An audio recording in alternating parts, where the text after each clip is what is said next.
Praise the lord. మన ప్రభువు రక్షకుడైన యేసుక్రీస్తు నామమున ప్రేమపూర్వకమైన వందనాలు. మన తండ్రి అయిన దేవుని నుండి, ప్రభు అయిన యేసుక్రీస్తు నుండి కృపయు సమాధానమును మీకు కలుగును గాక.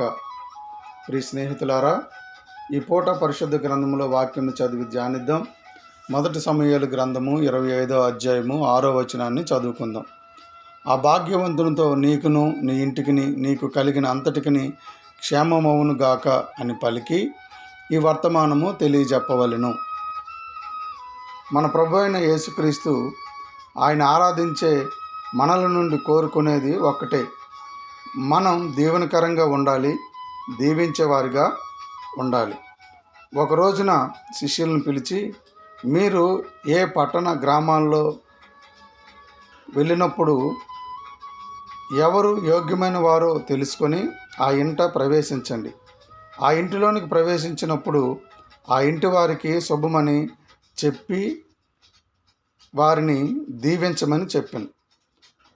మన జీవితంలో క్రీస్తును అంగీకరించిన బిడ్డలుగా మనం మన ఎదుటివారిని దీవించాలి తప్ప శపించకూడదు.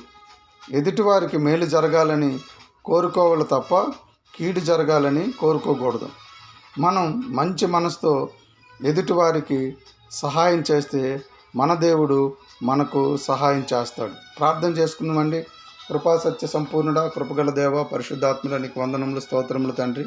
గడిచిన దినములన్నీ నీ కృపతో మమ్మను మా కుటుంబాలను క్షమించి కాపాడి సంరక్షించి తోడుగా ఉండి ఈ నూతన దినమును మాకు దయాకిరీటంగా ఇచ్చినందుకు మీకు వందనములు, స్తోత్రములు తండ్రి.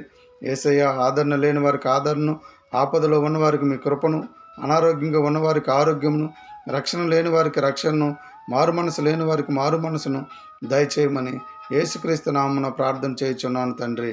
ఆమెన్. ప్రభు మిమ్మును మీ కుటుంబాలను దీవించి ఆశీర్వదించును గాక. ఆయన సహవాసము, సన్నిధి, కృప నిత్యము మీకు తోడై నడిపించును గాక.